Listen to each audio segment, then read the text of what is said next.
My parents said my sister deserved more support because she had a baby, so I cut them off and they found out I had a son years later.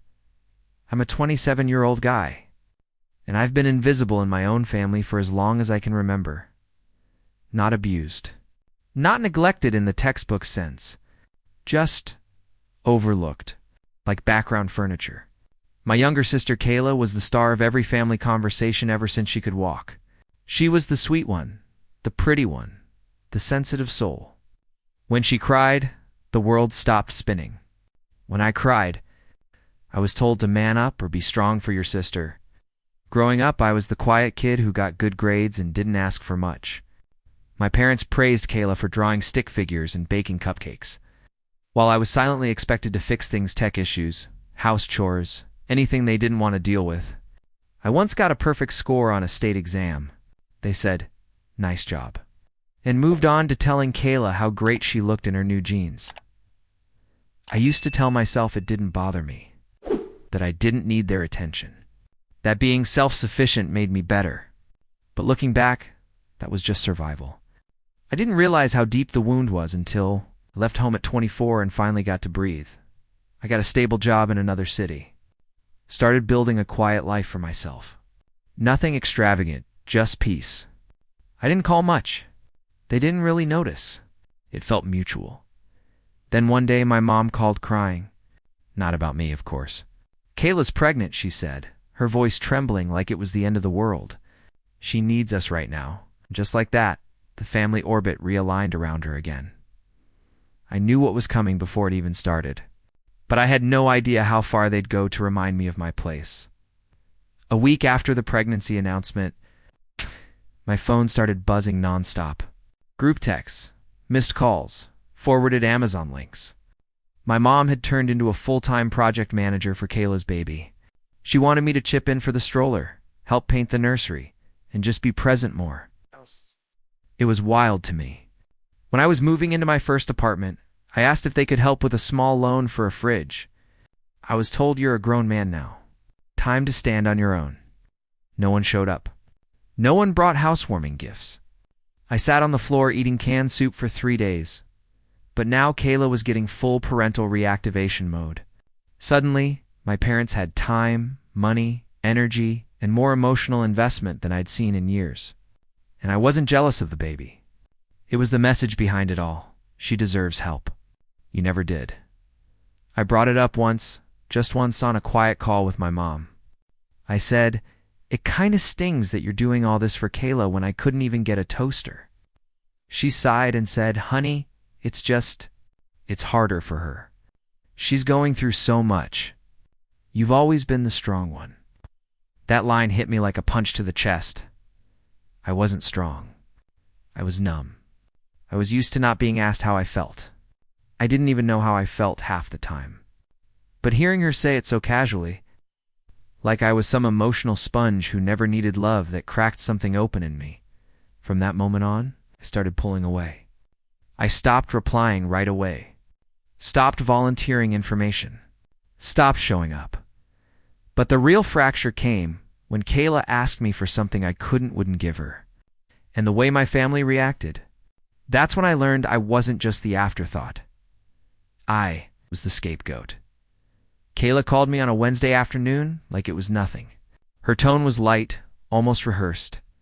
"Hey, big bro," she said sweetly. "So, I've been looking at this car. It's used, but still a little out of budget. The dealership said if I had a cosigner, I'd get approved easy." I already knew where this was going. My stomach tightened. "I'm not comfortable cosigning," I said calmly. "That's a huge risk." She pouted through the phone. I could hear the shift in her voice. "Come on, you've got a good job. It's just paperwork. I've got a baby on the way." "That's exactly why I can't," I said. "If you miss even one payment, it affects my credit. I just got stable, please understand." Silence, then came the guilt trip. "Wow, I'm literally pregnant and scared, and you can't even help your own sister. I would have done it for you." That last line was a joke. She never had to do anything for me. I never even asked. I said no again, firmer this time, and hung up before she could make me feel like dirt. The next day, my parents called. Together, my dad's voice was sharp. How could you say no to your sister like that? She's going through so much. She asked me to risk my credit for a car I'm not driving. I said, that's not support. That's stupidity. My mom chimed in. You've always been so selfish when it comes to family. She's your sister, for God's sake.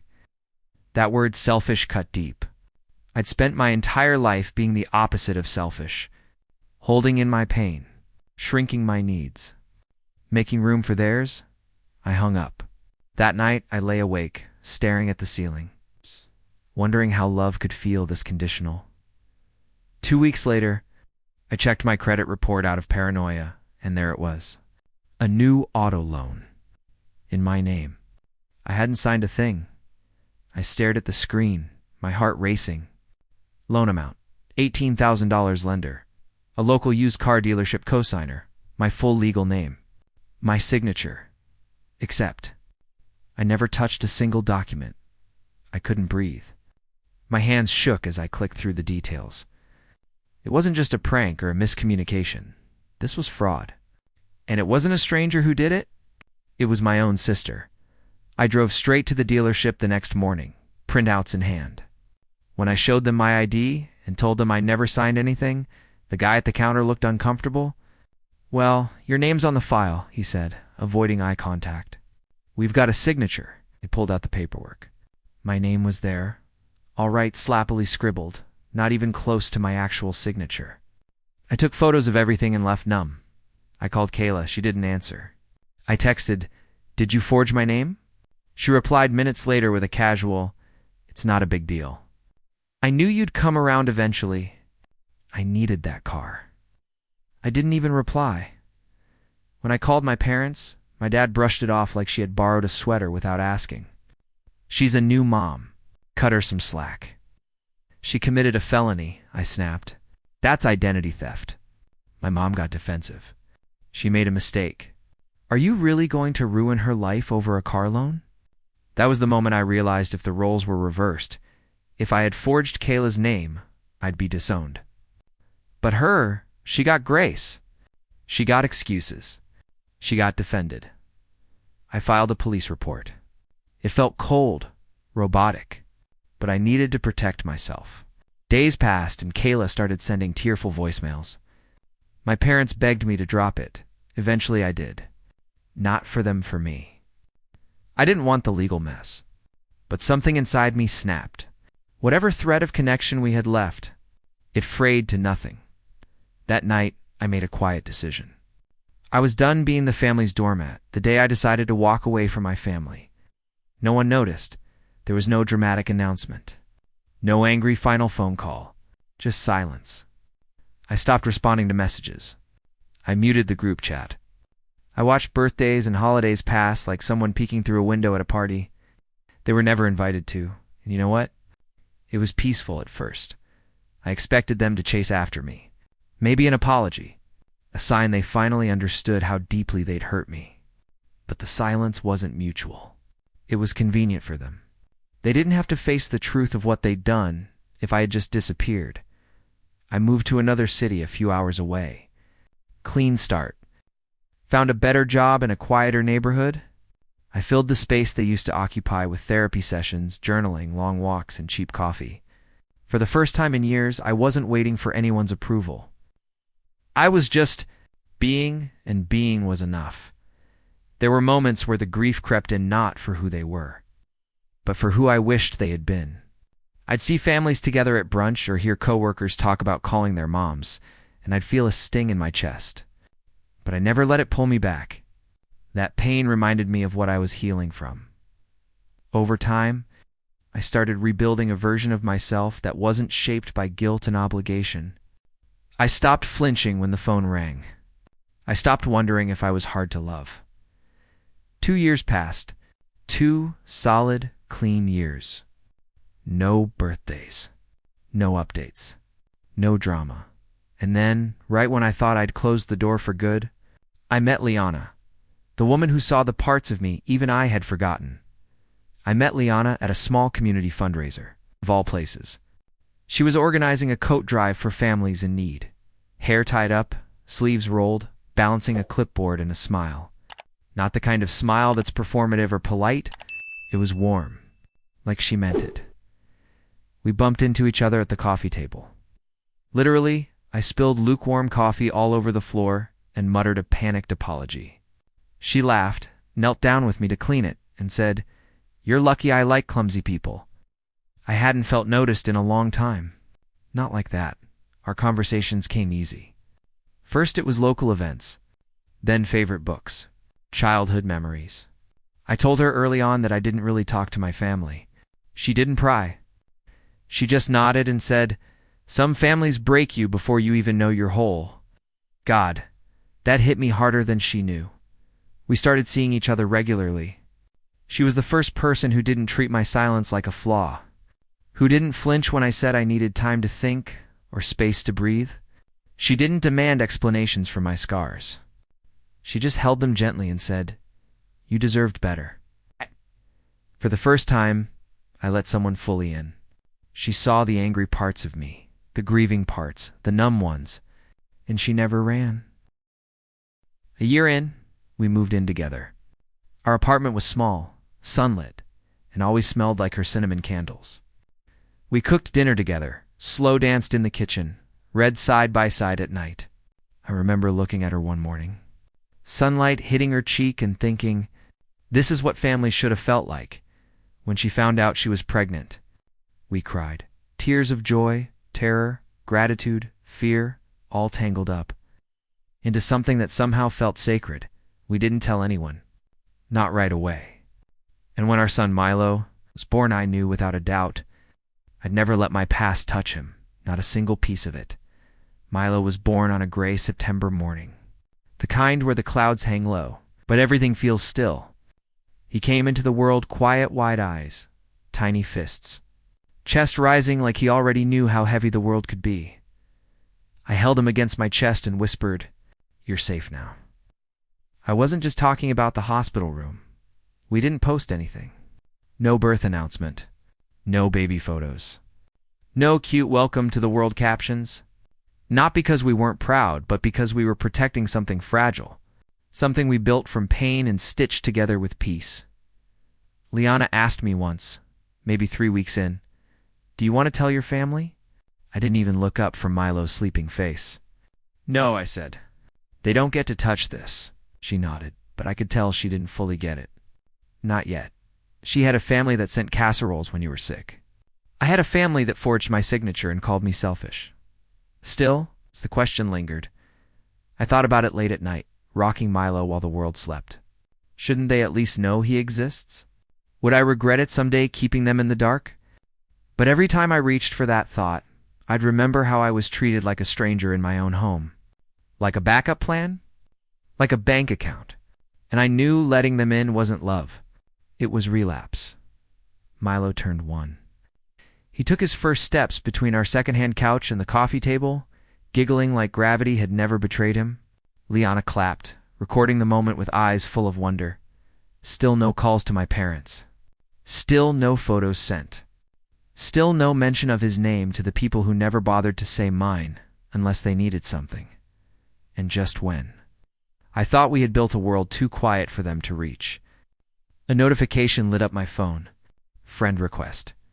Mom, I stared at that friend request for a long time. It had been over 3 years of silence. No calls, no birthdays. No, we miss you. Just nothing. And now, out of the bloom, my mom wanted access to my life again. 2 photos, 2 glimpses, to the parts of me they once ignored like background noise. I didn't accept it. I didn't delete it either. I just let it sit there, like a ghost tapping on the glass. But it didn't end there. The next day my phone buzzed. A number I didn't recognize. Then another. Then a voicemail. My mom's voice cracked through the speaker. "We just want to talk. We love you. Kayla misses you. Life's too short to hold grudges." I didn't reply. A few days later, my email pinged. Subject line, "From your sister attached. Pictures of her new baby." Her second one. The message, "You're missing everything." They deserve to know their uncle. I felt my jaw clench. The audacity of it. She forged my signature. She torched my credit. She painted me as the villain, and now I was supposed to feel guilty? Still, the messages kept coming. Family forgives. You're being cruel. Your mother cries all the time.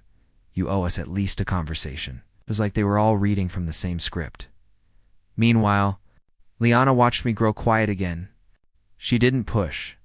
She knew the signs now when my breathing slowed, when my fingers twitched, when I got stuck inside my own head. One night, after putting Milo to bed, she sat beside me on the couch and whispered, "You know they haven't changed, right?" I nodded, staring at the wall. "Yeah, I know." But deep down, something old and bitter was rising, some twisted mix of shame, grief, and rage. The part of me that still wanted them to get it. To finally understand what they did, then Liana said something that snapped me out of it. "What happens if they find out about Milo?" And just like that, I realized they didn't really miss me. They just wanted control again. It happened on a Tuesday.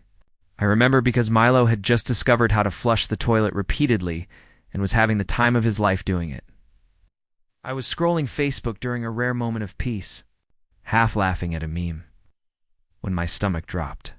Someone from work had posted a group photo from Milo's second birthday party.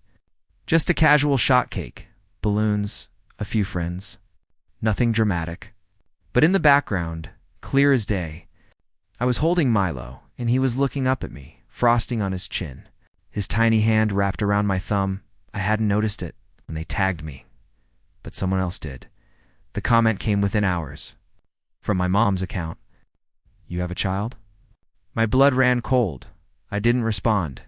I didn't even breathe for a minute. Jess stared at the words sitting there like a landmine. Then my phone exploded. Missed calls, voicemails, messages pouring in. "Is this true? Why would you hide this from us? We had a right to know." The word right echoed in my head like poison. Kayla posted a full-on rant tagging me, saying I was vindictive, cruel, using a child to get revenge.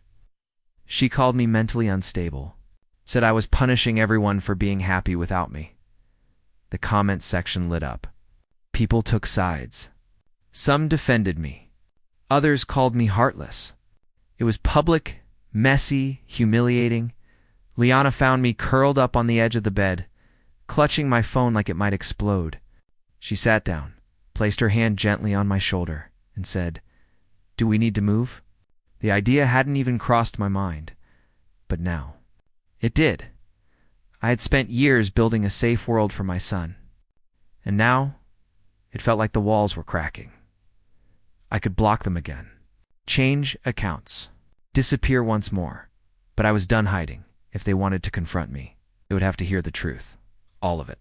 I set the call for 7 p.m. One group video chat. My parents, Kayla, and me. No more texts. No more vague comments or guilt-drenched voicemails. If they wanted answers, they were going to get them all at once. Raw and unfiltered. Liana sat beside me on the couch, hand resting on my thigh. Milo was already asleep in the next room. The house was quiet, but my chest was a battlefield. They logged in one by one. My mom's eyes were already watery. My dad looked tight-jawed and unreadable. Kayla sat there in full performance mode, arms crossed, waiting to pounce. My mom started first, of course. "Why didn't you tell us? We had a right to know he's our grandson." "Cut her off. You lost the right to know anything about my life when you forgave Kayla for committing a crime against me." That shut them up for a moment. "You abandoned me," I said, voice steady. "When I needed support, you said I was strong and didn't deserve help. When I set a boundary, you called me selfish. And when Kayla forged my name and destroyed my credit, you defended her." Kayla rolled her eyes. "It wasn't that deep. You stole from me," I snapped. "And then tried to gaslight me into thinking I was the bad guy," my dad muttered. "It's in the past." "No," I said. "It's my present. I spent years cleaning up your mess while you all pretended I didn't matter." My mom started crying. "We didn't know how much we hurt you." "You didn't care," I said quietly. "And now you want access to my son? You don't even know his name." They begged, pleaded, promised to change. But I wasn't doing this for them. I was doing it for me. For Milo, for the boy who would never feel like a burden in his own home. I took a deep breath. This is the last conversation we'll ever have. Then I clicked leave call, blocked them, everywhere, and I didn't cry. I exhaled. 2 weeks passed in silence. No messages, no calls, just stillness. Then one morning, I found it in our mailbox. A thick white envelope, no return address. But I recognized the handwriting instantly, my mom's. It was trembling and crooked, like it had been written through tears or rage, or both. I stood in the kitchen holding it for a long time. Liana noticed and said nothing. She just poured me coffee, kissed my cheek, and took Milo outside for a walk. She knew I needed space. She always did. I sat at the table, peeled it open like it might shatter.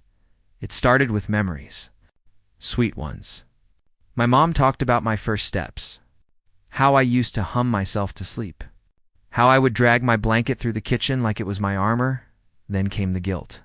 We tried our best. We didn't know how to raise two so different. You were always so quiet. We thought you didn't need us. Kayla was fragile. And finally, the plea. Let us try again. Just send one photo. Just one visit. Tell us what to do to fix this. It's the last line. You're still our son. No matter how mad you are at us, I stared at the page until the words blurred. Part of me wanted to believe her. Wanted to believe that maybe time had finally humbled them. That maybe losing me had opened their eyes. But I knew better. This wasn't an apology. It was a rope. A carefully threaded chain meant to pull me back into silence. Into guilt. Into being their convenient shadow. I folded the letter and placed it in the sink. Lit a match. The paper curled, darkened, and finally crumbled into ash. That night, I tucked Milo into bed. He held my finger, half asleep, breathing soft and slow. I kissed his forehead and whispered, "You'll never wonder if you're enough. Not once. Not ever." And for the first time since he was born, I felt like I had finally broken the cycle. It's been for years. No more letters. No voicemails. No surprise comments on social media. Just silence. And it's not cold or bitter anymore. It's clean. Like fresh air after a storm you thought would never end. Milo's 6 now. He loves dinosaurs, builds epic Lego cities, and always asks me to do the T-Rex voice during bedtime stories. Liana and I had a daughter last year. Liana, she's got her mom's eyes, and this laugh that makes every bad thing in the world feel small. We're not perfect. We're not rich. But our home is filled with something I never had growing up. Peace.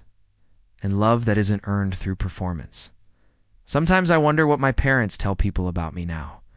If they lie and say they lost touch, or spin some dramatic story where I turned my back on them without reason. I used to obsess over that. I wanted so badly for them to admit what they did, to own the hurt. But I've learned something since then. Closure doesn't come when the people who hurt you finally say sorry. It comes when you stop waiting for it.